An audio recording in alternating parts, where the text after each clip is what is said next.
existence, love, sacrifice, renunciation, knowledge, control, and surrender. I give no importance to creed, dogma, caste, or the performance of religious ceremonies and rites, but to the understanding of the following. First, the only real existence is that of the one and only God, who is the self in every finite self. Second, the only real love is a love for this infinity, God, which arouses an intense longing to see, know, and become one with its truth, God. Third, the only real sacrifice is that in which, in pursuance of this love, all things body, mind, position, welfare, and even life itself are sacrificed. Fourth, the only real renunciation is that which abandons, even in the midst of worldly duties, all selfish thoughts and desires. Fifth, the only real knowledge is the knowledge that God is the inner dweller in good people and in so called bad, in saint and in so called sinner. This knowledge requires you to help all equally as circumstances demand, without expectation of reward. When compelled to take part in a dispute, to act without the slightest trace of enmity or hatred, to try to make others happy with brotherly or sisterly feeling for each one, and to harm no one in thought, word, or deed, not even those who harm you. Sixth, the only real control is the discipline of the senses, to abstain from indulgence in low desires, which alone ensures absolute purity of character. Seventh, the only real surrender is that in which poise is undisturbed by any adverse circumstance, and the individual, amidst every kind of hardship, is resigned with perfect calm to the will of God. Avtar Meher Baba ki Jai.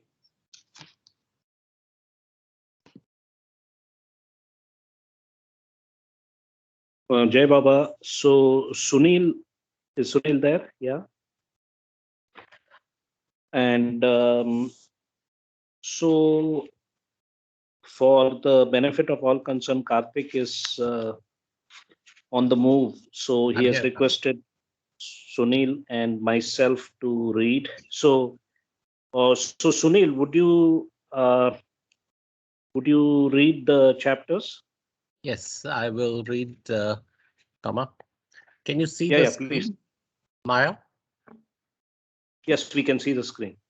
Is it big enough, or should I make it bigger? If we can make it bigger, fine. I mean, I always use my hard copy, so it doesn't matter to me. Yeah, it's good. Page 370 on the hard copy. Yeah. All right. So I start with the chapter Maya. Part one is the false values. First one is importance of understanding Maya. Everyone wants to know and realize truth, but truth cannot be known and realized as truth unless ignorance is known and realized as being ignorance. Hence arises the importance of understanding Maya, or the principle of ignorance. People read and hear much about Maya, but few understand what it really is.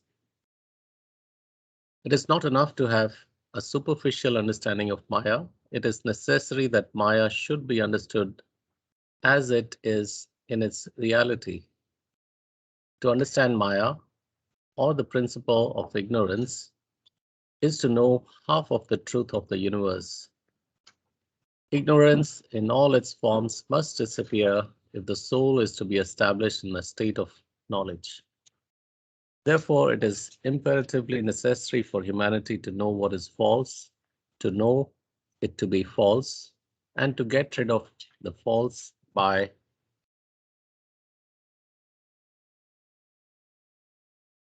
sorry. Therefore, it is imperatively necessary for humanity to know what is false, to know it to be false, and to get rid of false by knowing it to be false. What is essential nature of falsehood? If the true is known as being true, or if the false is known as being false, There is no falsehood, but only a form of knowledge. Falsehood exists in taking the true as being false, or the false as being true. That is, in considering something to be other than what in itself it really is. Falsehood is an error in judging the nature of things. Two kinds of knowledge. I just wanted to say that I think we should go slow. Yeah. Yeah, I think we should go slow. I agree. So let's understand Maya better this time. yeah. So on the first paragraph, Suri, Yeah. first paragraph, importance of understanding Maya. So it says ignorance is the half of the truth of the universe. So the other half would be knowledge. Is my question. Obviously, yes. There is the last line says ignorance in all its forms must disappear if the soul is to be established in the state of knowledge. So opposite of ignorance is knowledge. So I think that is the takeaway from this paragraph, for me at And least. obviously, this is spiritual knowledge and spiritual ignorance. No, just a different view. Should it be knowledge, or if you look at the Zohari window, it is like we don't know what it is. There is an unknown territory also. So there is no name for that territory. So it can be a combination of, if I put a 4-quadrant, one is a known, which is like maybe we know the knowledge and it is knowledge. Other one is like we don't know the Maya part of it, so that can be the Maya part of it. And we don't know what it is. It can't be knowledge, it can't be Maya also. There's another perspective. Okay. Another perspective is half of all the effort and journey of realization is in the understanding of Maya. So that's how much importance Baba is giving to the concept. And so the rest of it is just another 50%. So if you crack Maya, you crack 50% of your IIT JEE. That's all I'm saying. That's another perspective. Jai Baba, I think whenever we are in the wake state, there is duality. So whenever we talk about God, opposite of God is Maya. In fact, this topic Maya, there are 4 parts. As we know, false values, false beliefs, then transcending the falsehoods of Maya, and part 4 is God and Maya. I mean, my reading of Discourses, this this Maya chapter should be read backward, because here in the first paragraph it says it is necessary that Maya should be understood as it is in its reality. They have not defined what it is. To understand Maya, or the principle of ignorance. Now, this is a very important definition of Maya. Normally, we have been conditioned to think of Maya as illusion. Right? If I ask how many people believe that, raise your hands. I think all of us would say that we have been taught or conditioned to think of Maya as illusion. But actually, Baba says here, to understand Maya, or the principle of ignorance, is to know half of the truth of the universe. Now, if you go to part 4, I'll just, there is much more definition given about Maya, where Baba says that Maya, why does it exist? That is, how does the false world of finite things come into existence? Because in the awake state, we are dealing with creation. And creation is basically phenomenal world of duality of existence, and it's finite.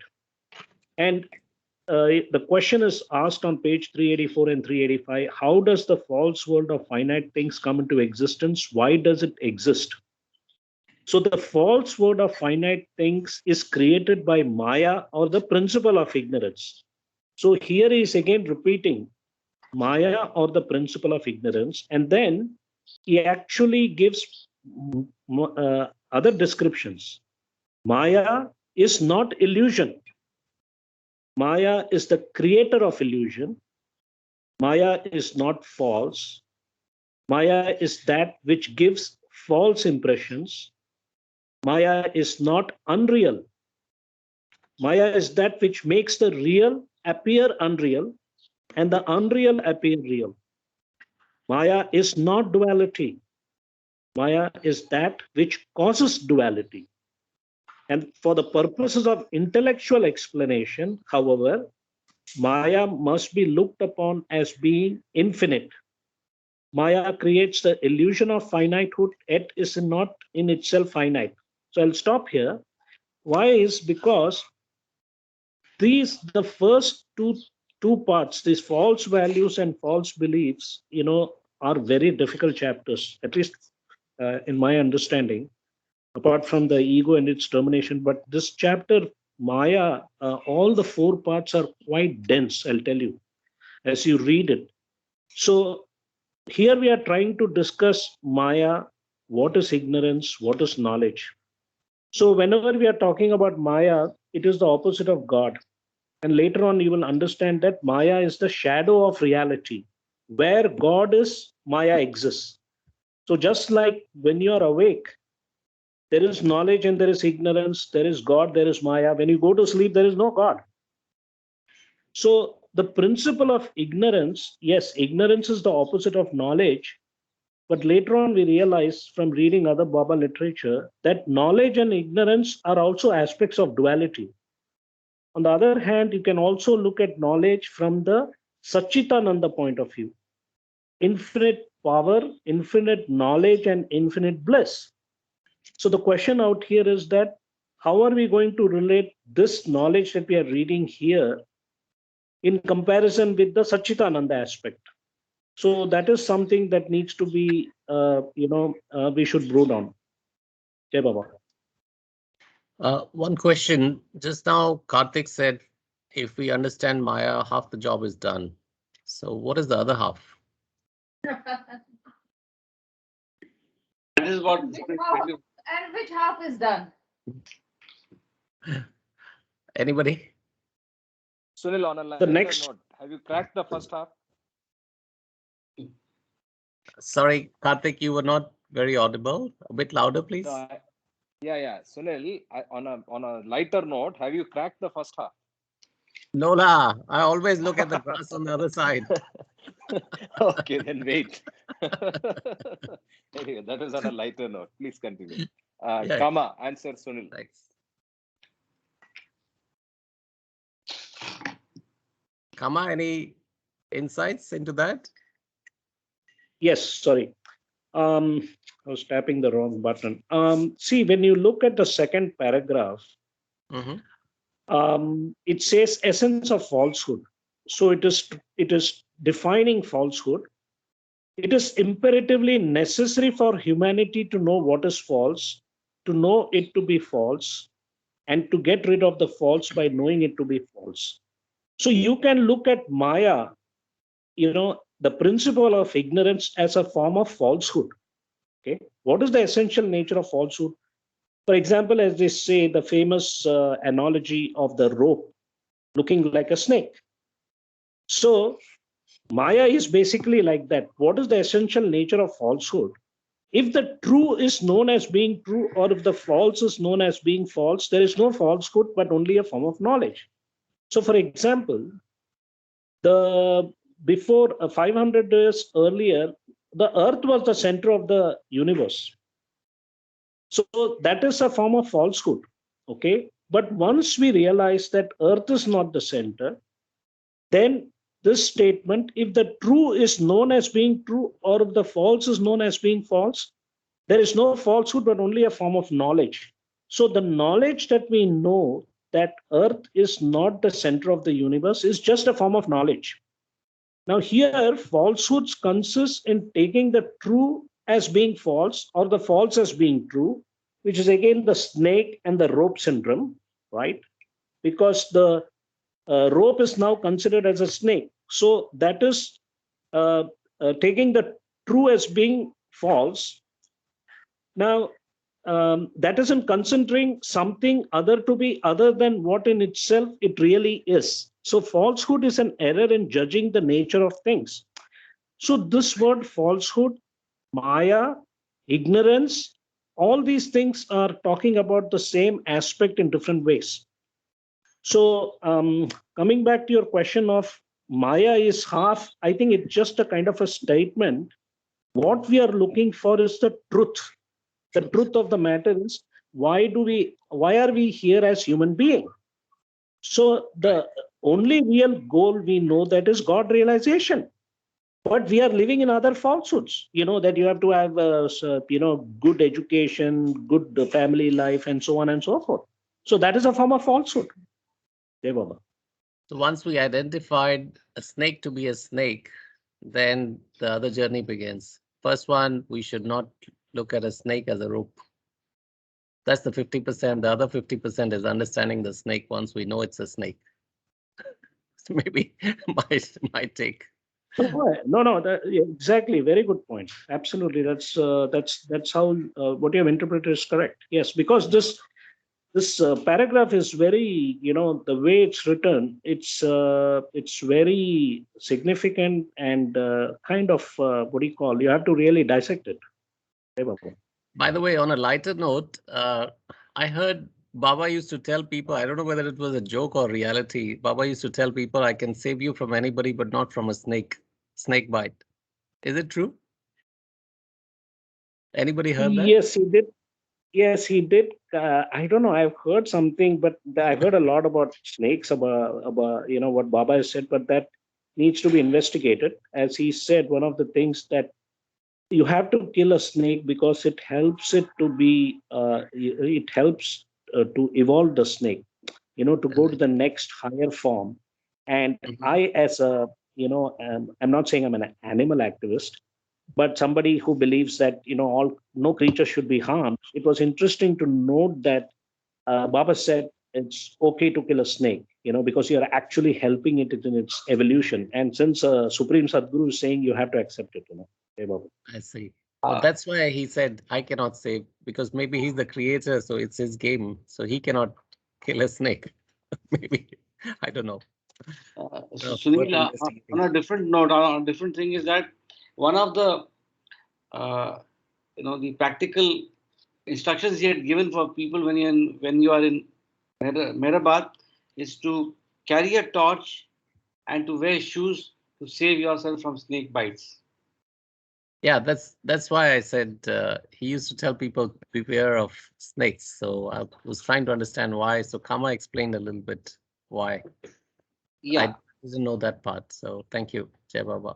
That's on the evolution path, but as an environmentalist also, I mean, we should not kill as far as possible. You can so the practical part of this is that if you stamp your feet when you're walking, with the vibrations, the snake goes away. So you don't kill the snake as well as you are safe.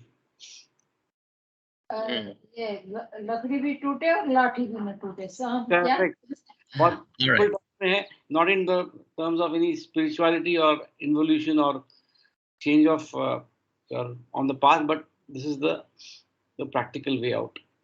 Right. Jai Baba, let's go forward. Two kinds of knowledge. Broadly speaking, there are two kinds of knowledge.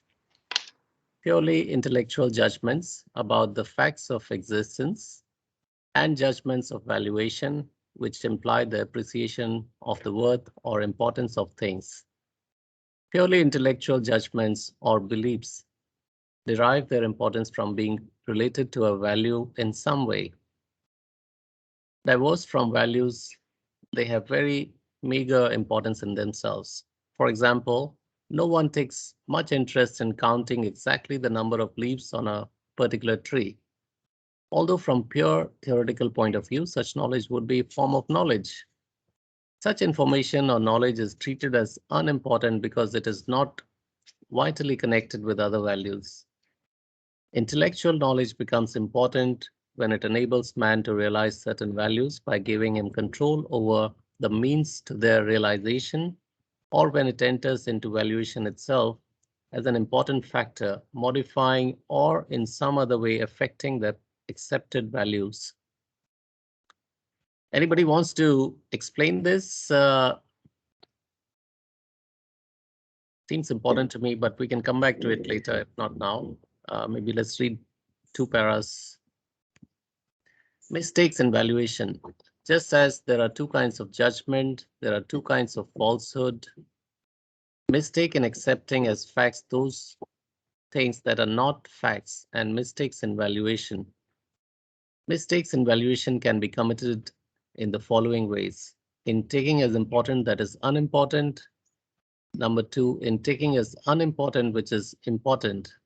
Or number 3, in giving to a thing an importance other than importance is it really has. All these falsehoods are creations of Maya. Although Maya includes all falsehoods from a spiritual point of view, there are some falsehoods that count and some falsehoods that do not count very much. If a person takes a throne to be higher than it is, it would be a falsehood, but one that does not matter very much. On the other hand, if a person regards the throne as be all and the end all of his life, that would be a falsehood which substantially affects the course and significance of his life. On the whole, mistakes in valuation are far more effective in misguiding, perverting, and limiting life than mistakes in purely intellectual judgments about certain objective facts. Mistakes in valuation arise owing to the influence of subjective desires or wants. True values are values that belong to things in their own right. They are intrinsic, and because they are intrinsic, they are absolute and permanent, and not liable to change from time to time or from person to person.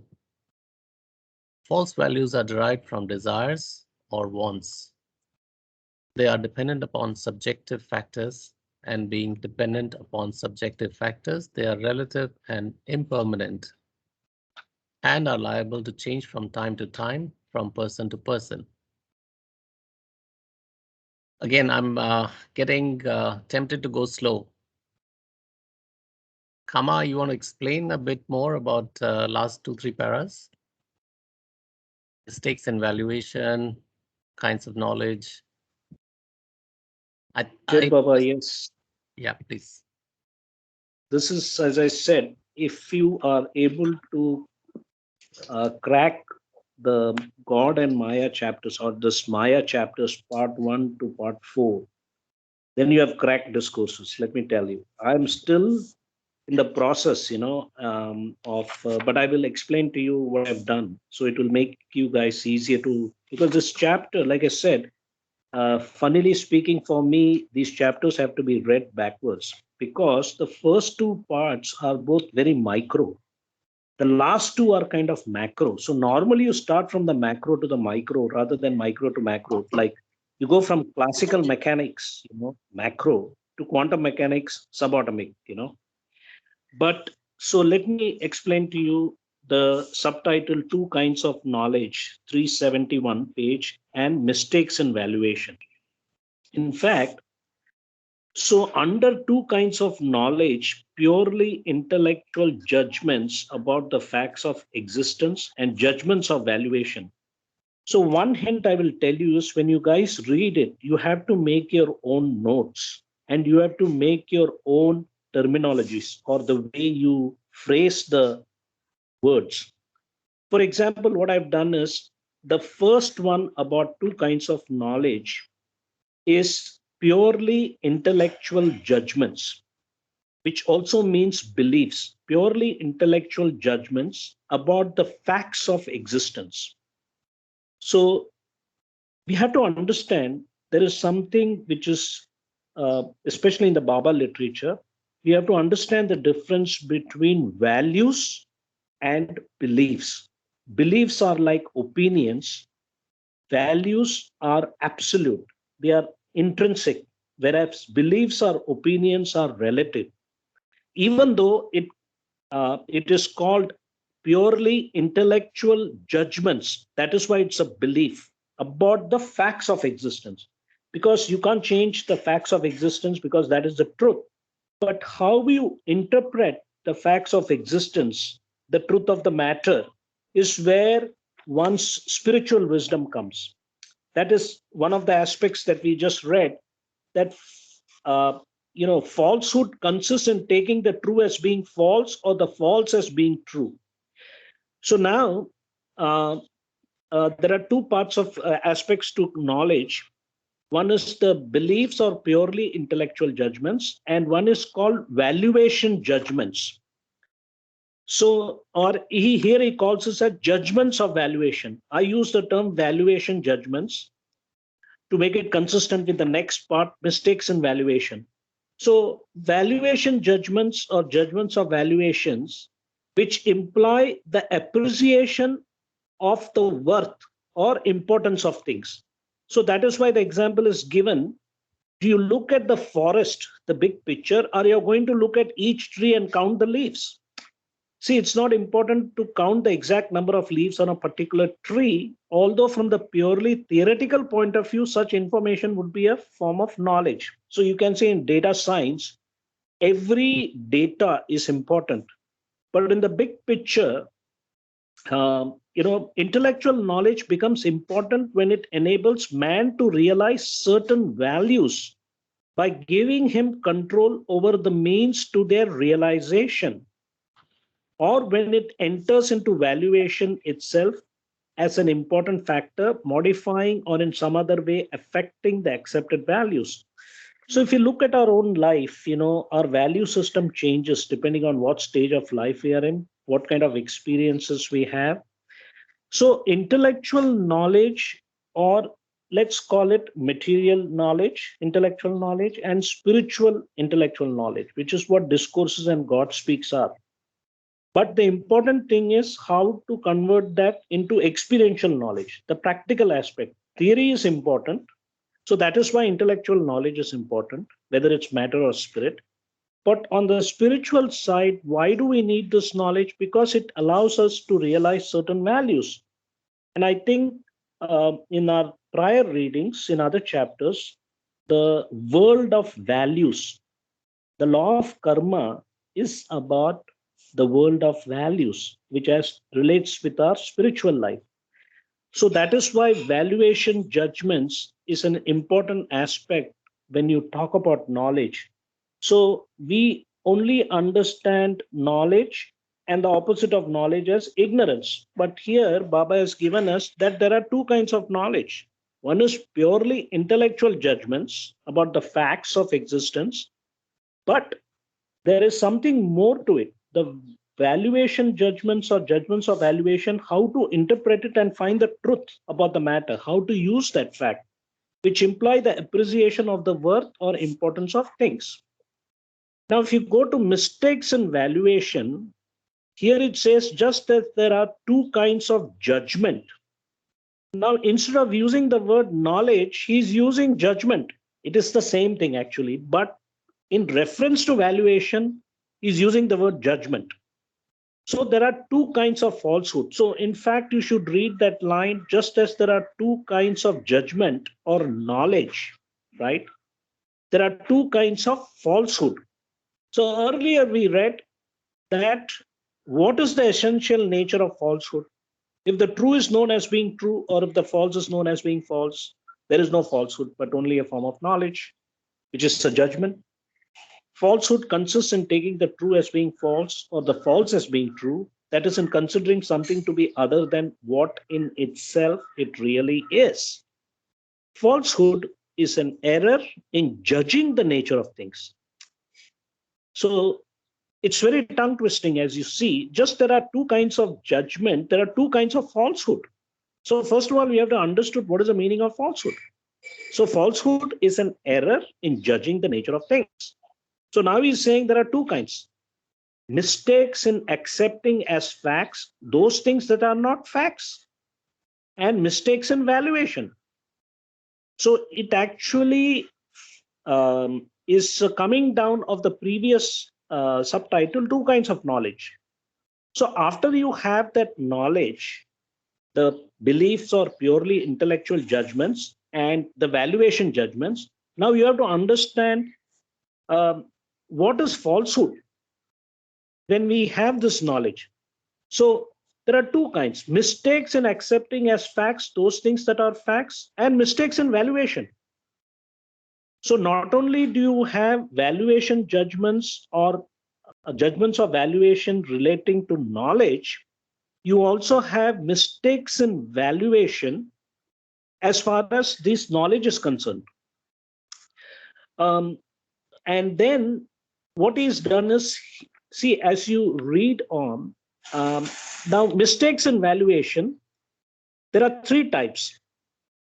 We know taking as important that which is unimportant.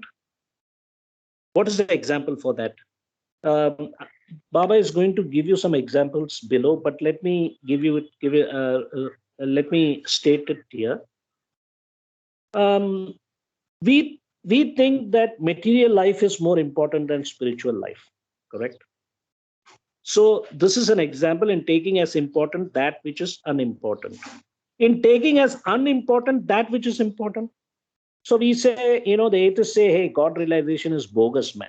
So you say it is unimportant. What is important is, hey, I'm born, I want to have fun, and I have to reach the Maslow's hierarchy up to the material aspect, the self-esteem aspect. And number three, in giving to a thing an importance other than the important it really has. So this example is given below, which I'm not going to state here. But in summary, what I want to say here is, first we read about understanding Maya. Then we read about what is falsehood. Then he's talking about what are the two kinds of knowledge: purely intellectual judgments about the facts or data, you can say. And then valuation judgments. Are these facts important? There is infinite information out there.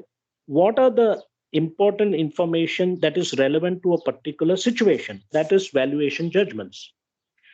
Now, the second part was, there are two kinds of judgment or knowledge. There are two kinds, just like there are two kinds of knowledge, there are two kinds of falsehood. So you can say it's a form of ignorance, right? Falsehood is an error in judging the nature of things, but actually it is not ignorance. The definition is falsehood is an error in judging the nature of things. So once you have a context and you have the data, now how do you interpret the data is what is being talked about in mistakes in valuation as far as falsehood is concerned. That is why these three different aspects: what is considered important is considered unimportant, and what is considered unimportant is considered important, and so on.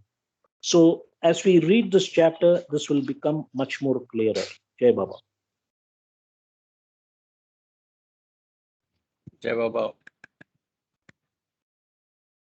I can't remember where I left, but I think we finished up to here, right? They're dependent upon subjective factors, and being dependent upon subjective factors, they are relative and impermanent. What is subjective factors, Kama? I wanted to ask that. This line, the last line I read. So, mistakes in valuation are owing to the influence of subjective desire. See on page number 371, the last paragraph, right? Mm-hmm. Mistakes in valuation arise owing to the influence of subjective desires or wants. So all of us have different kinds of desires or wants depending on our sanskaras. What might seem to be good for me might be bad for you. That is very subjective. It is not the truth. Right? I see. Okay. The truth is the truth, but subjectiveness is based on human relative values. Okay, I got it. Yeah. Thank you, Jai Baba. Examples of relative value. For example, an individual who is very thirsty and is in the desert like Sahara thinks that nothing is more precious than water, while someone who has at hand an abundance of water and who's not very thirsty does not attach the same importance to it. In the same way, a person who is hungry considers food as very important, but the individual who has had a full dinner does not even think of food until he's hungry again. The same thing applies to other lusts and belongings, which project imaginary and relative values to those objects that will fulfill those lusts and longings. False value, derivative, and relative. The value of sense objects is great or small according to the intensity or urgency with which they are desired. If these lusts and longings increase, the corresponding objects assume greater importance. If they subside in their intensity or urgency, the objects also lose much of their importance. If the lusts and longings appear intermittently, those objects retain possible value when the lusts and longings are latent, and actual value when they are manifested. These are all false values because they are not inherent in the object themselves. When in the light of true knowledge, all the lusts and longings disappear completely, objects vested with importance through the working of these lusts and longings immediately lose all their borrowed importance and appear meaningless. Of sense objects. Just as a coin that is not in current use is treated as false, though it has a kind of existence, the objects of lusts and longings, when seen in their emptiness, are treated as false. Though these objects might continue to have some kind of recognition, they all exist, and they may be known and seen, but they no longer mean the same thing. They hold false promise of fulfillment to an imagination perverted by lusts and longings. Yet to tranquil and steady perception, they are seen to have no importance when they are considered as separate from the soul.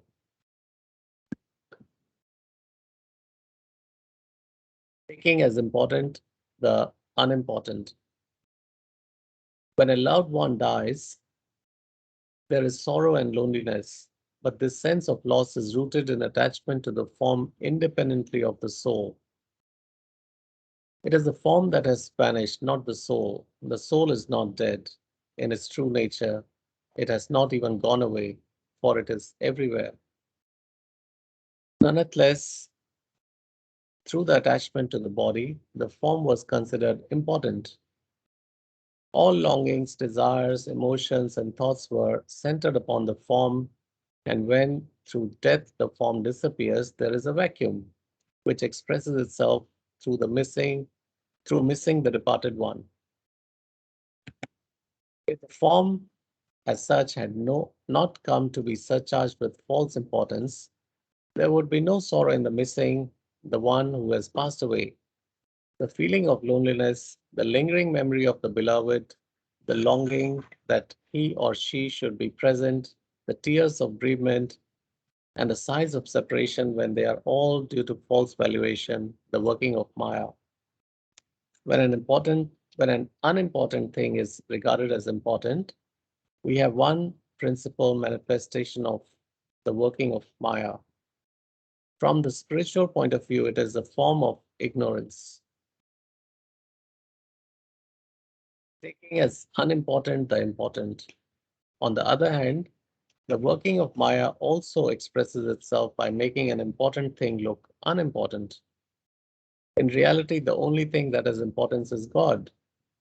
But very few persons are really interested in God for his own sake. If the worldly minded turn to God at all, it is mostly for their own selfish and mundane purposes. They seek the gratification of their own desires, hopes, and even revenges through the intervention of the God of their imagination. They do not seek God as truth. They long for all things except the only truth, which they regard as unimportant. This again is the blinding of vision caused by the working of Maya. People pursue their happiness through everything except God, who is the only unfailing source of abiding joy. Strong importance. The working of Maya also expresses itself by making the mind give to a thing an importance other than the importance it really has.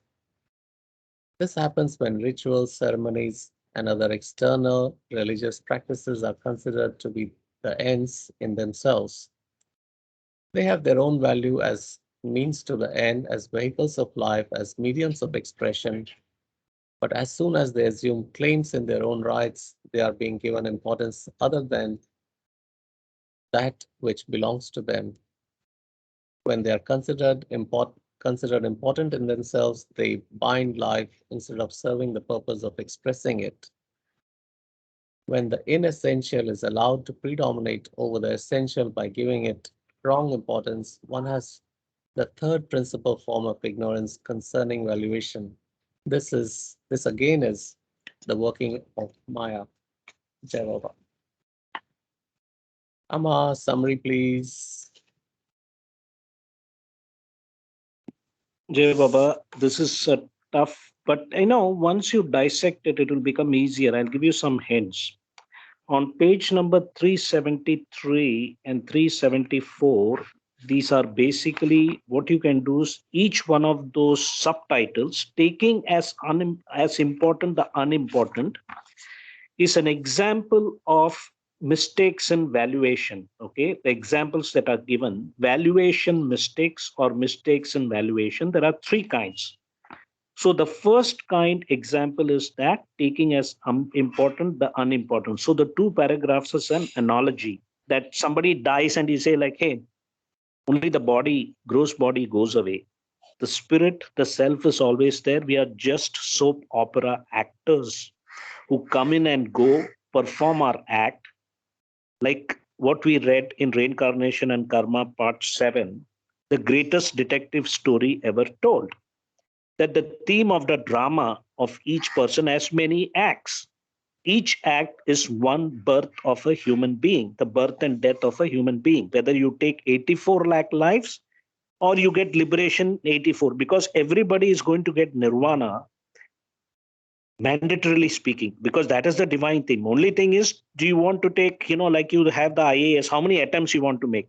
Do you want to take 3 or 4 attempts, whether it's in law school, whether it's in medical school, writing the entrance exam or passing the licenses? Some people crack it in the first attempt. So similarly, what we have here is that the big picture. That is why I believe that the beauty about having Baba in our life is having clarity of the top down approach, what is important and what is unimportant.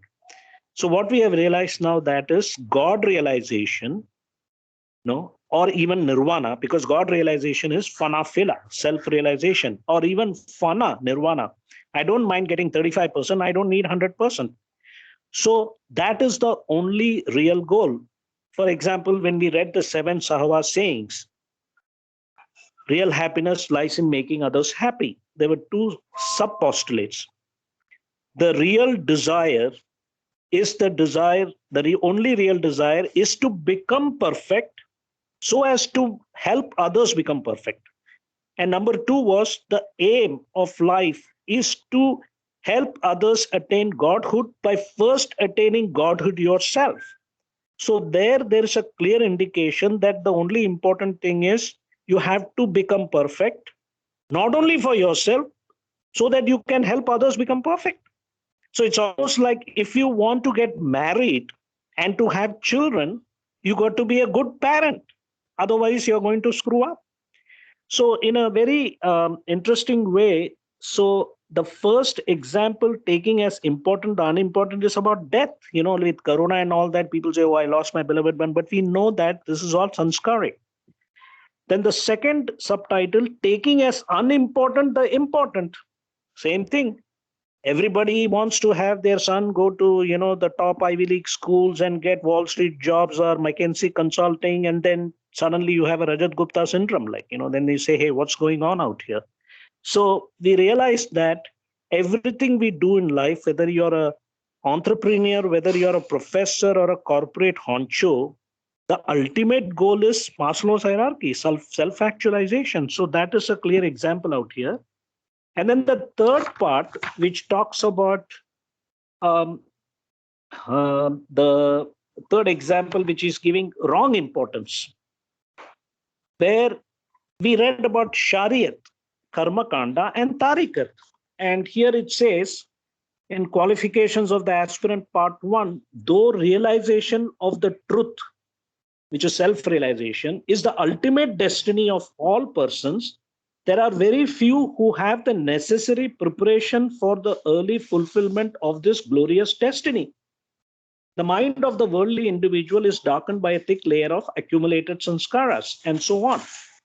So that particular chapter, entering into the realities of inner life, qualifications of the aspirant part 1, is an example out here that yes, we need to do karma kanda, but don't get stuck in kindergarten. Next, you go to adhyatma kanda. You need to have knowledge. This what is this chapter is all about, where instead of knowledge, it talks about intellectual judgments. There are two kinds of knowledge: purely intellectual judgments about the facts of existence and judgments of valuation. So instead of judgment, if you say knowledge about the facts of existence and the knowledge of valuation, you have to know how to value the knowledge that you have. Then it talks about mistakes in valuation, which is basically what is mistakes. So here it says there are two kinds of there are two kinds of judgment or knowledge. There are two kinds of falsehood. And falsehood is also another way of talking about ignorance. Falsehood is an error in judging the nature of things. What is error? Is a mistake. So it's a mistake in valuation. So that is why people who are so focused on rituals and ceremonies, which is what Baba did in the Manonash phase, he took all that and threw it in the Dhuni.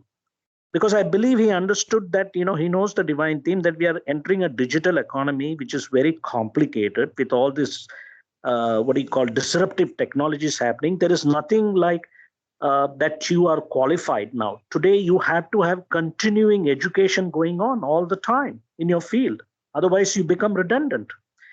So wrong importance. So that is why he's saying no more rituals. Those were important those days, because of the times.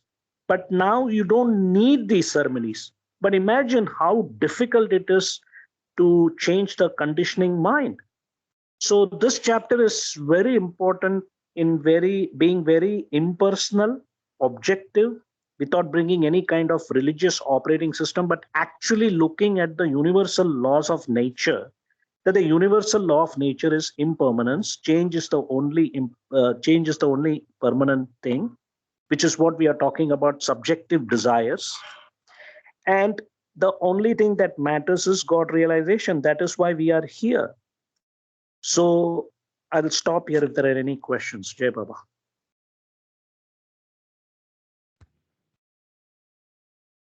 Thank you, Kama. Any other questions? If not, we can go to the next chapter.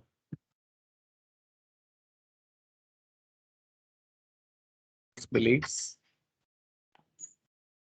The shackles that hold the soul in spiritual bondage consist chiefly of wrong values or falsehoods concerning valuation. Some falsehoods in the nature of wrong beliefs also play an important part in holding the soul in spiritual bondage. False beliefs implement false values, and they in turn gather strength from the false values in which the soul has been hung up. All false beliefs are much creation of Maya, as are false values, and they are used by Maya to keep the soul still in ignorance in its clutches. Intellect plays into hands of Maya. Maya becomes irresistible by taking possession of the very seat of knowledge, which is human intellect. Surmounting Maya is difficult because with the intellect under its sway, Maya creates barriers and upholds false beliefs and illusions. It creates barriers to the realization of truth by persistent attempts to sustain and justify erroneous beliefs. The intellect that functions in freedom prepares the way to the truth, but the intellect that plays into the hands of Maya creates obstacles to the true understanding. False beliefs created by Maya are so deep-rooted and strong that they seem to be self-evident. They take the garb of veritable truths and are accepted without question. For example, a person believes that he's in his physical body. He is his physical body. Ordinarily, it never occurs to him that he may be something other than his body. Identification with the physical body is assumed by him instinctively without requiring proof, and he holds the belief all the more strongly because it is independent of rational proof. Identification with physical body. An individual's life is centered around the physical body and its desires. To give up the belief that he is the physical body involves the giving up of all the desires pertaining to the physical body and the false values they imply. The belief that his physical body is conducive to the physical desires and attachments, but the belief that he is other than his physical body runs counter to accepted desires and attachments. Therefore, the belief that the individual is his physical body becomes natural. It is a belief easy to hold and difficult to uproot. On the other hand, the belief that he is something other than his physical body seems to call for convincing proof. It is difficult to hold and easy to resist. All the same, when the mind is unburdened of all physical desires and attachments, the belief that he is his physical body is seen to be false, and the belief that he is something other than his body is seen to be true. Identification with subtle body. When a person succeeds in shedding the false belief that he is his physical body, he remains a victim of the false belief that he is his subtle body. His life is then centered around the subtle body and its desires. To give up the belief that he is the subtle body involves giving up of all the desires pertaining to the subtle body and the false value they imply. Therefore, the belief that he is his subtle body now becomes natural for him, and the belief that he is something other than his subtle body seems to call for convincing proof. But when the mind is unburdened of all desires and the attachments pertaining to the subtle body, the person gives up the false belief that he is his subtle body and is readily, as he gave up the false belief that he is his physical body. So, Kama, what are the desires pertaining to subtle body? Sorry for interruption, but just for a Well, fresh. the desires for the subtle body can be, for example, let's compare it with the physical body. The physical body desires are the five physical senses: touch, Right. taste, sound, smell, sight. Then you have that is the gross physical body. Then in Vipassana, we read there is another sensation, which is the mental sensation of thought, which is, let's say, part of the mental body. But between the mental body and the gross physical body is the subtle body, which we know has to deal with energy. So energy can be interpreted based on the context of the subtle body is the desires, emotions, feelings. So for example, what happens is when we get up, the sanskaras start to wake up. So there is the thought, I want to have tea instead of coffee today, right? And that induces a certain kind of emotion of feeling. But that emotion, feeling, desire has to be now executed through the gross body in terms of action of deeds. So you could say that the thought comes, which is from the mental body based on your sanskaras, because thought is memory and sanskaras are impressions. That thought has to go through the process of that feeling. So if we correlate that to the fifth or sixth plane, we know that in the fifth plane, the domain of mind or mental body is of thoughts, and the domain of mind as far as sixth plane is concerned is about feelings. You could call it the heart aspect and maybe the head aspect, the head or mind aspect in the fifth plane, and whereas in the sixth plane is the heart. But coming back to the subtle body, it is the feeling, the emotions or desire, which is still need to be executed in terms of deeds when you actually, like for example, your dietitian has told you you can't have chocolates or cakes, you got diabetes, you can't have sugar. But there is a sanskaric impression that wants you to, tempting you to have that cake, let me have it. So that thing creates this desire or feeling. Now, here, this is where you use your valuation judgment. Am I going to do it or not? I know that it's not good for me. So that is a example that this is what I can communicate here as. Have I answered your question? I think so. Thank you. Thanks, Kama. So it's basically feeling or something to do with the heart that's in between the mental desires and the gross desires. Absolutely. I mean, the desire, see, even the gross desires has to come from the mind. See, the gross body, we call it gross desires because it has to do with the physical aspect, the organs.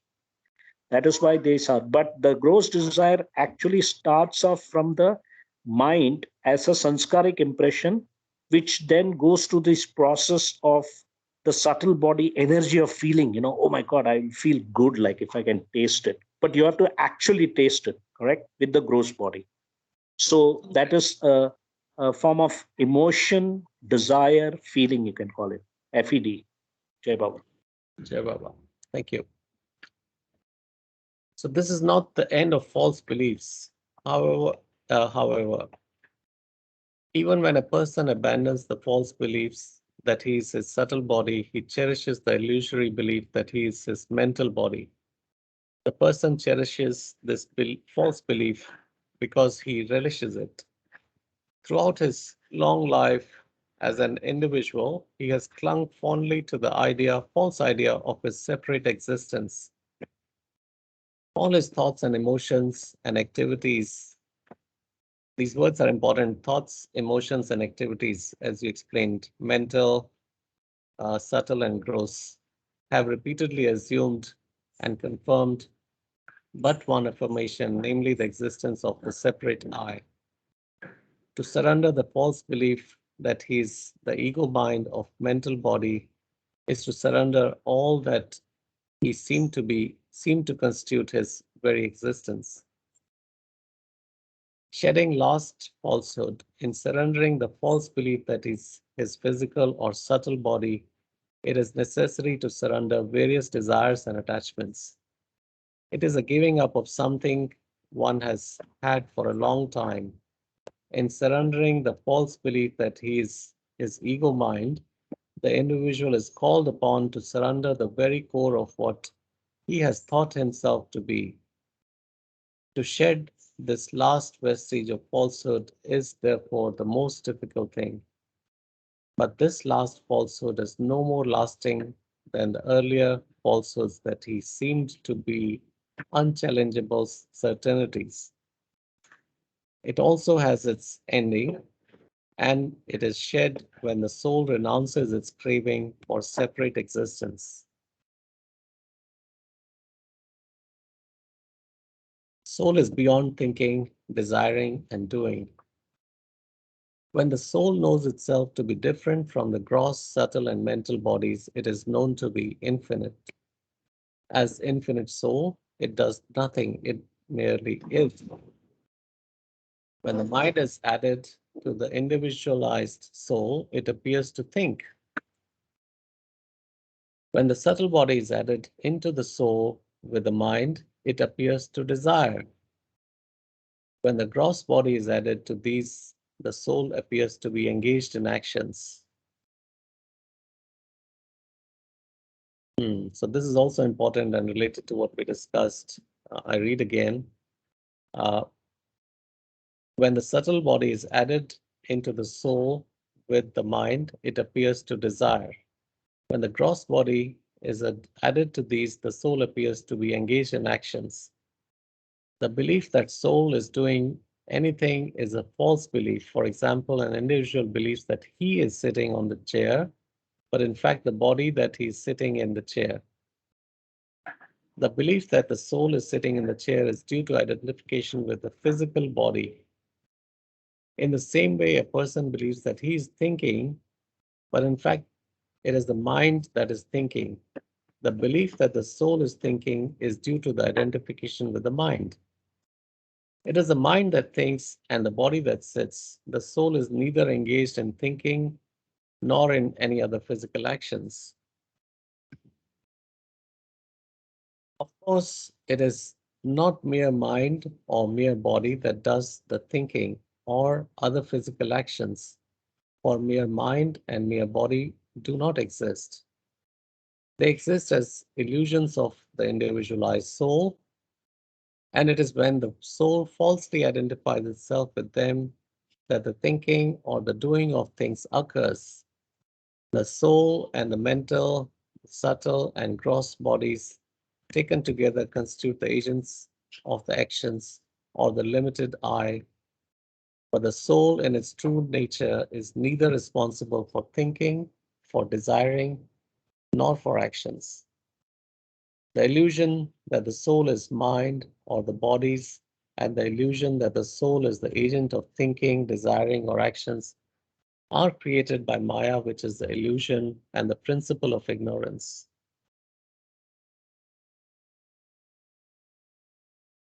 Belief that the soul subject to dual experience. Jay Baba, sorry, one quick thing. The last line you read, the illusion that the soul is the mind or the bodies, which means gross body, subtle body, because the mind is mental body, and the illusion that the soul is the agent of thinking, the consciousness of the soul, which is the agent of thinking, which is mental body, desiring, subtle body, or actions, I call it deeds, doing, are created by Maya, which is illusion and the principle of ignorance. Do you see a mistake error out here? Which is not illusion, which is the creator of illusion. That should be the phrase out here. So I believe this is a error out here, because Maya is not illusion, it's the creator of illusion, which you will read in part 4, and is the principle of ignorance. Because we realized that earlier we read Maya is not illusion. Yes. It will tell you clearly that. Yeah, I got tempted to stop there, but I thought maybe I misunderstood. No, you're good. Good, you caught it. It's a very important thing that everybody should be aware of, which is now, this is again falsehood. This is an example of the biggest falsehood is that Maya is illusion. No, Maya is the creator of illusion, the principle of ignorance. Yes, Sunil and Kama, we had discussed this in our first reading as well. Right. Okay, I go forward. Belief that the soul subject to dual experience. In the same way, the belief that soul experiences the pleasures and pains of life or is going through the opposites of experience is also false. The soul is beyond the opposites of experience, but it does not know itself as such. And so it takes the experiences that are characteristic of the opposites because of identification with the mind and the subtle and gross bodies. The soul that is mixed up with the mind and the bodies becomes the recipient of pains and pleasures. Thus, all the pleasures and the pains that one is subject to are rooted in the ignorance. When an individual thinks that he is the most miserable person in the world, he is embracing an illusion that comes into existence through ignorance or Maya. He is really not unhappy, but imagines that he is unhappy because he identifies himself with the mind and the bodies. Of course, it is not the mind by itself or the bodies by themselves that can have any experiences of the opposites. It is the soul and the mind and the bodies taken together that become the subject of dual experience. But the soul in its true nature is beyond the opposites of experience. Nature of ensoulment of mind and bodies. Thus, it is the mind and the bodies together that constitute the agent of activities and the subject of dual experiences. However, they do not assume this double role in their own right, but only when they are taken along with the soul. It is the mind and the bodies which are ensouled that together become the agent of activities or the subject of dual experience. The process of ensoulment is based upon ignorance, for the soul in its true nature is eternally unqualified, unmodified, and unlimited. It appears to be qualified, modified, and limited through ignorance or the working of Maya.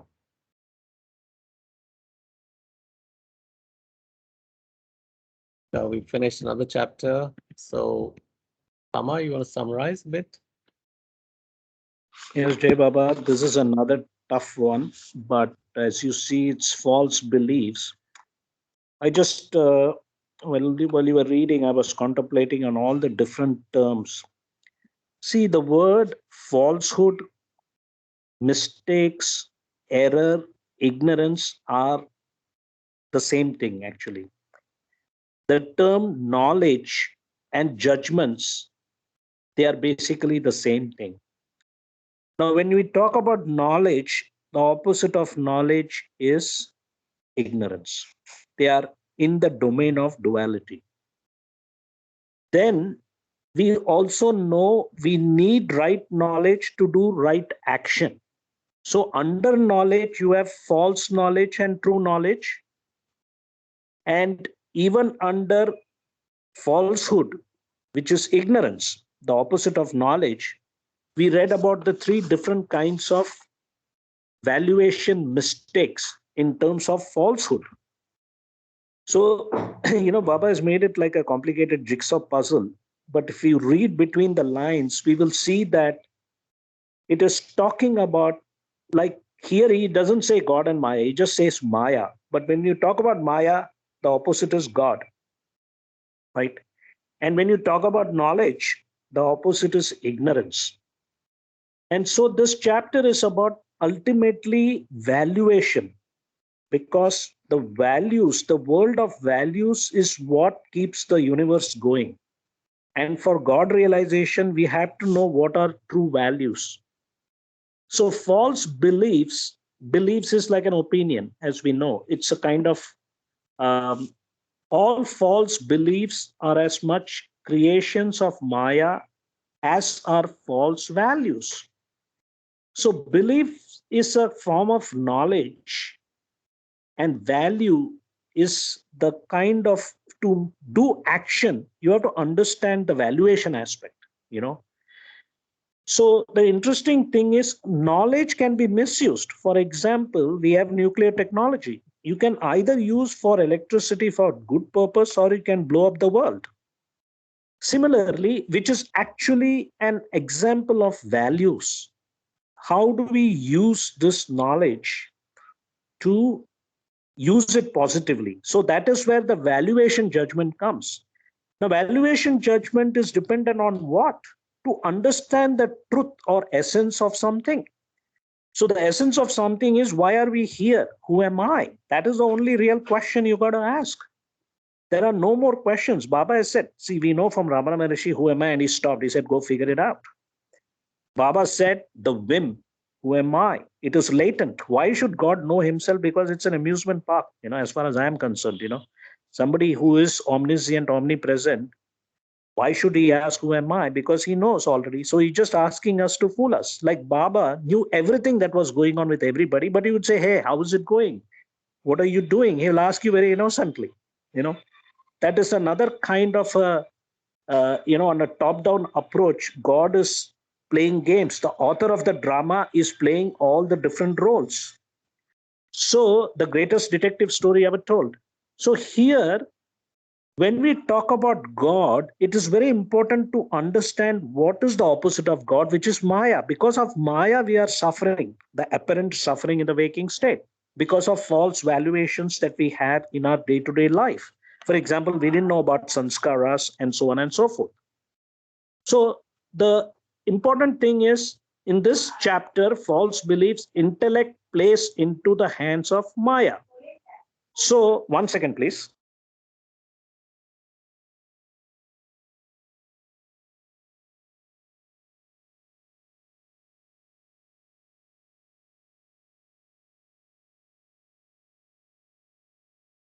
Right. So first we used our intellect to understand what's going on, to get the data. And then what we are doing out here is, one of the things that comes out of this chapter is what we read earlier in Man God 2. What is spiritually disastrous for the soul still in bondage is not mere consciousness of creation, but the fact that consciousness is caught up in creation because of sanskaras, the phenomenal world of duality of forms, creation. Thus, consciousness is covered with ignorance, which is Maya, and this prevents the realization of the divinity within. Everybody knows that we are all God. Baba said, I am the avatar, you are also the avatar. In the same way, what is also spiritually disastrous is not mere consciousness of the bodies, which is gross, subtle, mental, the gross body, subtle body, mental body, but identification with them due to sanskaras. So here we read about identification with the physical body, identification with the subtle body, identification with the mental body. So I am Messi, I am Tendulkar. So I have this gross physical body. I'm a great sportsman on the physical side, or I can be Vishwanathan Anand, who is great in his mental sport called chess. So you identify with that. Identification with the subtle body, energy, feelings is being a musician or an artist. I'm MF Hussain. Or identification with the mental body, intellect is I'm a hedge fund manager, I'm Albert Einstein. So these are all false identifications because everybody is playing their own role. And then it says shedding the last falsehood, because ultimately you realize that, hey, you know what, all these things don't matter, whether I am a sportsman or an artist or a physicist. The only thing that is common to all drop souls is God realization. So we are lucky to have Baba in our, and we are still conditioned, I have to take care of my grandchildren, I have to take care of my children, they have to settle down and so on and so forth. But the important thing out here, yes, Baba said you have to do your duties and responsibilities in life, no doubt. If you're married, if you have children, you got to take care of them. But people like to extend, I got to know, how's my grandchild doing and so on and so forth. That is a form of falsehood. And then soul is beyond thinking, desiring, and doing. Here, what it says is that when we talk about the soul, soul doesn't change. We don't know what the soul or self is. We just know that there is consciousness. And we all know that consciousness comes after the whim. As soon as the whim happens, everything is a grand illusion. Because state one, Paratpar Parabrahma state, God is asleep, and state two is Paramatma when he wakes up. And when he wakes up, till that time, state one and state two are one, except one is aspectless, state one, and state two is the aspect of God where he's awake. Before he asks the question, who am I? As soon as he asks the question, who am I? This whole creation happened where we know infinite consciousness and infinite unconsciousness. And we know that from God speaks that consciousness is all part of the false illusion.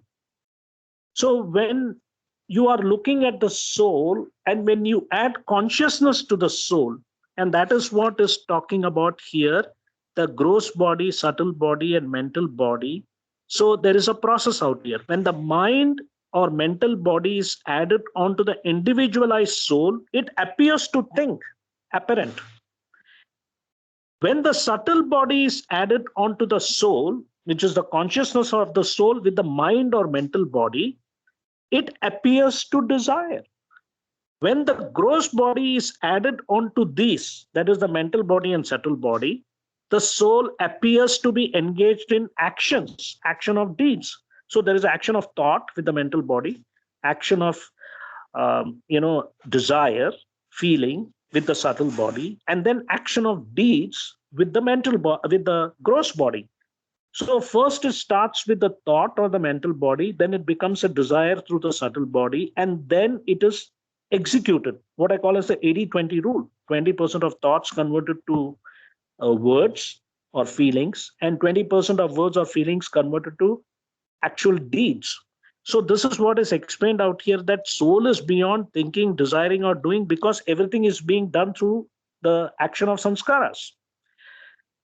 So in the end, the what is being said out here is that without the ensoulment of the soul, this is a very important word, what we call as embodied soul, or the other word here use ensoulment, that thus it is the mind or mental body and the bodies together, subtle and gross, that constitute the agent of activities and the subject of dual experiences. So all three bodies are subject to duality: good thoughts, bad thoughts, good words, bad words, good deeds, bad deeds. However, they do not assume this double role in their own right, but only when they are taken along with the soul, the consciousness of the soul. Without the consciousness of the soul, the body is not there. The reason we have the material body is because it's a game of hide and seek. Otherwise, we can do all this in the spirit world. But the divine theme has been created in such a way that the consciousness of the soul to become super consciousness needs this material body, gross, subtle, mental, and the gross, subtle, mental bodies or the material body need consciousnesses to exist. That is why Nisargadatta Maharaj said that, hey, dude, like, you're just a food body. You just have to feed this body, because without the food, the body won't exist. The body won't be alive. If the body is not alive, consciousness can't sustain in this. Otherwise, the consciousness will have to leave. So what is the point of wasting time, not eating or something? Eat so that the body is sustained, and then you work on your God realization. That is the whole purpose of taking the material body, is the consciousness which is corrupted with sanskaras needs to become pure, go back to its original state of super consciousness. So super consciousness plus sanskaras through evolution is equal to human consciousness, because human consciousness is filled with sanskaras. So false I self is the ego personality self, is basically the realized self, the divine ego, plus sanskaras becomes the ego personality self. This is just my formula. So it is the mind and the bodies which are ensouled that together become the agent of activities or the subject of dual experience. So it clearly says that without the body, you need both. You need consciousness, you need the consciousness of the soul, plus the material body, gross, subtle, mental, to be the agent of activities. So everything is an appearance. That is why it says the process of ensoulment is based upon ignorance. But the soul, in its true nature, is eternally unqualified, unmodified, and unlimited. The soul appears to be qualified, modified, and limited through ignorance or Maya, or the principle of ignorance. Actually, it should be or limited through the principle of ignorance or Maya, or the working of Maya. Jai Baba.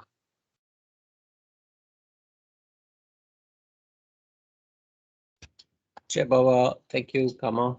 Any other questions? Anybody wants to discuss anything? If not, we go to the part 3. We still have 12 minutes to close.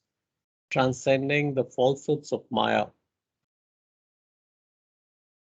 Countless are the falsehoods that a Maya-ridden person embraces in the stupor of ignorance. And from the very beginning, the falsehoods carry within themselves their own insufficiency and bankruptcy. Sooner or later, they are known to be falsehoods. This brings one to the question, how does one discern the falsehood as falsehood? There is no way out of falsehood except by knowing it as falsehood. But this knowledge of falsehood as falsehood would never come unless it was in some way latent in the falsehood itself from the very beginning. Falsehood, there is a suspicion and fear. The acceptance of falsehood is always a forced compromise. Even in the very depths of ignorance, the soul gives some kind of challenge to the falsehood. However feeble and incarnate it might seem to be in its initial stages, it is the beginning of that search for the truth which ultimately annihilates all falsehood and all ignorance. In the acceptance of a falsehood, there is an ever growing restlessness, a deep suspicion, and a vague fear. For example, when an individual considers himself and others to be identical with the gross body, he cannot completely reconcile himself to this belief. In embracing this false belief, there is fear of death, the fear of losing others. If a person depends for his happiness only upon the possession of forms, he knows in his heart that he is building his possession of forms. He's building his castles on shifting sands. That is, that this surely is not the way of abiding happiness, that the support he desperately clings to may give way any day. Hence, he is deeply suspicious of his grounds.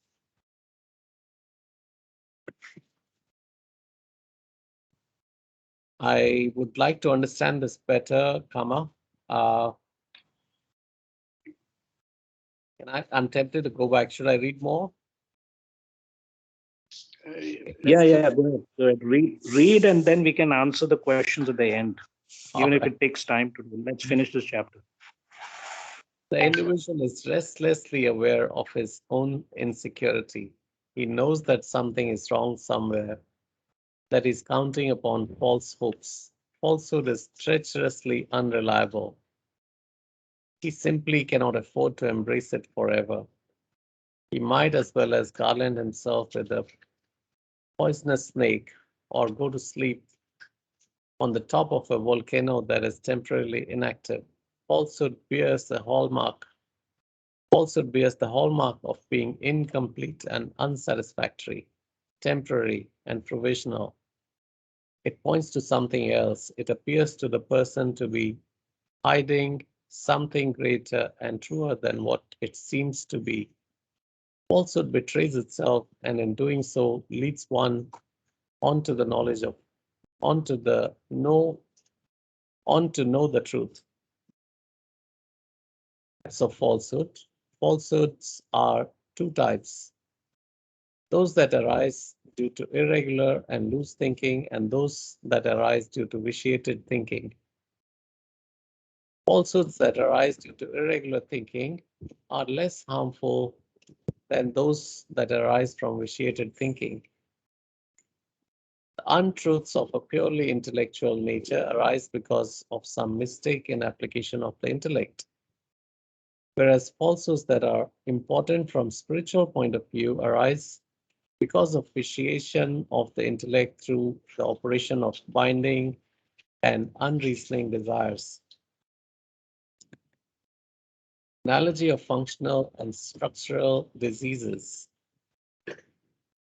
The difference between the two types of falsehood may be brought out by physiological analogy. Some disorders of the vital organs of the body are functional and some are structural. Functional diseases arise because of some irregularity in the functioning of a vital organ. In these cases, there is nothing seriously wrong with the structure of the vital organ. It has merely become sluggish or irregular and needs only a slight stimulation or correction in order to function properly. In structural disorders, the disease comes into existence because of the development of some deformity in the structure or constitution of the vital organ. In these cases, the disorder of the vital organ is of much graver nature. It has become damaged or rendered inefficient due to some tangible factors that has affected the very constitution of the organ. Both types of diseases can be corrected, but it is far easier to correct merely functional disorders than to correct structural ones. Importance of purifying intellect. Falsehoods that arise due to some irregularity in the application of the intellect are like functional disorders and the falsehoods that arise due to vitiation of the intellect are like structural disorders, structural ones. Just as the functional disorders are easier to correct than structural falsehoods arising out of irregularity in the application of these intellect are easier to correct than those that arise due to the vitiation of intellect. In order to correct a functional disease of a vital organ, all that is necessary is to give it better tone and strength. If there is a structural disease, it is often necessary to perform an operation. In the same way, if the falsehood arises due to some mistake in the application of the intellect, all that is necessary is more carefulness in the application of the intellect. But if the falsehood arises due to vitiation of the intellect, it is necessary to purify the intellect. This requires the painful process of removing those desires and attachments that are responsible for vitiating the intellect. Citadels of Maya, the falsehoods of vitiated thinking spring from initial mistakes in valuation. They arise as a byproduct of intellectual activity, which consists in the pursuit of certain accepted values. They come into existence as a part of rationalization and the justification of accepted values, and they owe their hold upon the human mind to their apparent support of those accepted values. If they did not affect human values or their realization, they would immediately dwindle into insignificance and lose their grip upon the mind. When false beliefs derive their being and vitality from deep-rooted desires, they are nourished by false seeking. If the error in false beliefs is purely intellectual, it is easy to set right. But false beliefs that are nourished by false seeking are the citadels of Maya. They involve much more than intellectual error and are not diminished by mere counter assertions of pure intellectual nature. Clarity of perception from inner purity. Elimination of desires and attachments that vitiate thinking is not accomplished purely by sheer intellect. This requires right effort and right action, not by armchair speculation, but by doing the right things shall spiritual truths be discovered. Honest action is a preliminary to the elimination of spiritual falsehoods. The perception of spiritual truths requires not merely strenuous and furious thinking, but clear thinking. And the true clarity of thought is the fruit of a pure and tranquil mind. God has only truth. Not until the shedding of the last vestige of Maya created by falsehood is God known as the truth. Only when Maya is completely overcome does there arise the supreme knowledge that God is the only truth. God alone is real. All that is not God, all that is impermanent and finite, all that seems to exist within the domain of duality is false. God is one infinite reality. All divisions that are conceived within this reality are falsely conceived. They do not actually exist. God is indivisible. When God is considered a divisible, it is due to Maya. The variegated world of multiplicity does not affect the partitioning of God into several portions. There are different ego minds, different bodies, different forms, but only one soul. When the one soul, God, takes different ego minds and bodies, they are different individualized souls. However, this does not introduce any multiplicity within the one soul itself. The soul is and always remains indivisible. The one indivisible soul is the base of different ego minds and bodies which do the thinking and acting of various types and which go through innumerable types of dual experiences. But the one indivisible soul is and always remains beyond all thinking and doing and beyond all dual experience.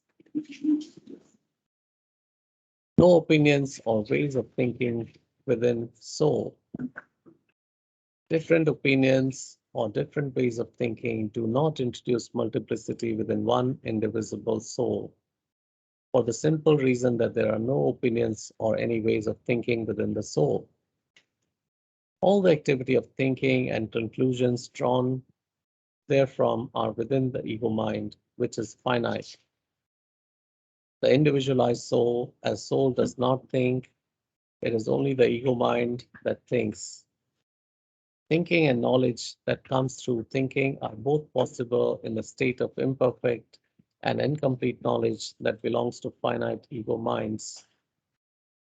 The individual soul itself, in the individual soul itself, there is neither thinking nor knowledge that comes through thinking. The individualized soul, as soul, is finite, though and infinite intelligence. There is no division between the thinker and the thinking and the conclusions of thinking, nor the duality of the subject and the object. Only the ego mind, with the background of the soul, can become the thinker. The individual soul as soul, which is infinite thought and infinite intelligence, does not think or have any activity of intellect. Intellect, with its limited thinking, comes into existence only with the finite ego mind. In the completeness and the sufficiency of finite intelligence, which is the one soul, there is no need for intellect or its activities. God, the only reality. With the shedding of the last vestige of falsehoods created by Maya, the individualized soul not only knows its reality to be different from gross, the subtle, or mental body, but it knows itself to be God, who is only reality. In this state, the soul knows that the mind, the subtle body, and the physical body were all equally the creations of its own imagination, and that in reality they never existed. It knows that through ignorance it conceived itself as the mind or the subtle body or the physical body. The individual soul knows also that in a sense it became the mind, the subtle body, and the gross body, and then identified itself with all these self-created illusions. Finished chapter 3. So yeah, it's excellent reading. Soon, I think we stop here. We're also running out of time. yes. So Kama, any quick summary? Yeah, Jai Baba, the summary here is, it clearly says that God is only truth, which is the seven realities.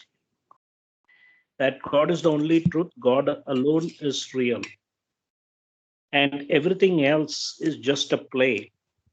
And different opinions or different ways of thinking do not introduce multiplicity within the one indivisible soul, which is basically the oversoul. The oversoul from which all the drop souls have come. So there is no difference, except that when it gets ensouled, in the last chapter we read, with the gross, subtle, and mental body. So technically, what it says is the soul does not think, it is only the mental body.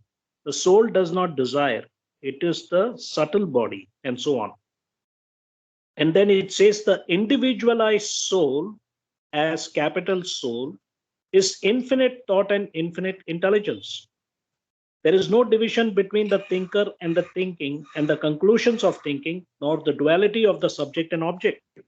So you always have the subject observer, the object observed, and the relationship between a subject and object is the observation.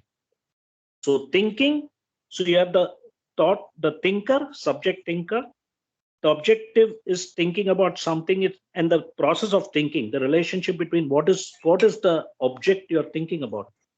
So this is only in the waking state, the three aspects, the observer, the observed, and the observation. But when you go to sleep, nothing is there. So all these are done by the three bodies as such. So soul is infinite thought and infinite intelligence, that God is the only reality. We know that. And then here there were two types of falsehoods again, those that arise due to irregular and loose thinking, and those that arise due to vitiated thinking. This word vitiated thinking will come often, which means the change in process that imparts a change in utility or reducing in efficiency. It's a kind of a corruption. You debase something. For example, there are two types of falsehood, functional and structural. What we have in our human civilization is that women are the weaker sex. That is a form of falsehood. Second thing is the different operating systems, the religions. Oh, the Islam thinks that Muhammad is the last prophet and Jesus is the only one who can redeem you. These are all falsehood. So these are all examples of falsehood. Some are structural and some are functional. That functional is easy to change. Structural is very difficult, but not impossible. So ultimately, the other part is falsehood betrays itself. What does it mean? Because God realization is latent in everybody, because of sanskaras, because that is your real nature. Everybody is God, but we are not behaving like God. So to become God realized, you have to behave like one. And somebody told me, hey, to behave like God, you have to become God. So it is kind of an interesting paradox.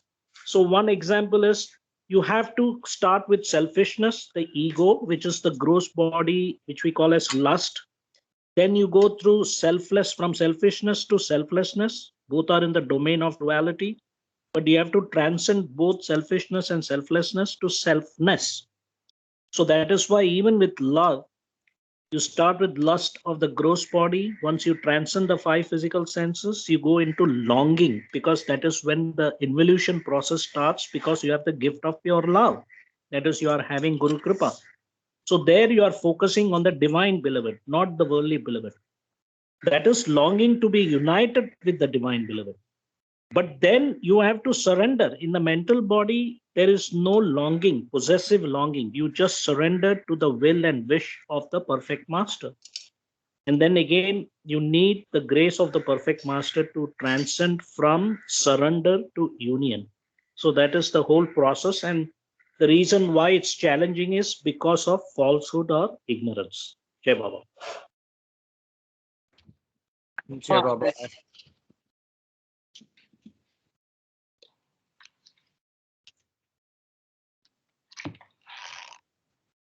So we're done with the reading today. If no other questions, I would suggest that all of us should read these chapters before we meet next Saturday, because there is a fourth chapter called Maya, which kind of summarizes the whole thing. So I would request everybody to read these chapters daily, 6 days, 6 times. I'm telling you, it will be worth it, because you'll understand discourses. God speaks much better than anything else. This is a very challenging chapter, but it's a really great chapters, So I would suggest that. Jai Baba. I was thinking about that. Come on. I have some more questions, but I'll reserve them for the next lesson. All right. So Jai Baba, everybody. See you next week. Jai Baba. Saturday. Jai Jai Baba. Baba. Jai Baba. Jai Baba. Excellent reading, Sunil. Jai Baba. Thank you. Thanks, Ashokji. Jai Baba. Jai Are you Baba, still at Sunil. Mehrabad, Ashokji? No, I came back yesterday. Yesterday you're back. All right. We came back. Kama was Recharged and nourished. Yeah.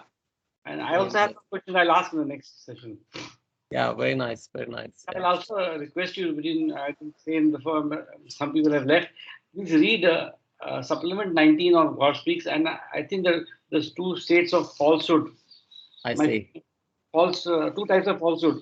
I just wanted to understand whether there is a correlation. That might be my imagination or illusion, but we'll discuss that in the next. Yeah, if I get time, I'll go through that also. Supplement 19, is it? Yeah, page 278. All right. Ashokji, everything is imagination. Don't worry.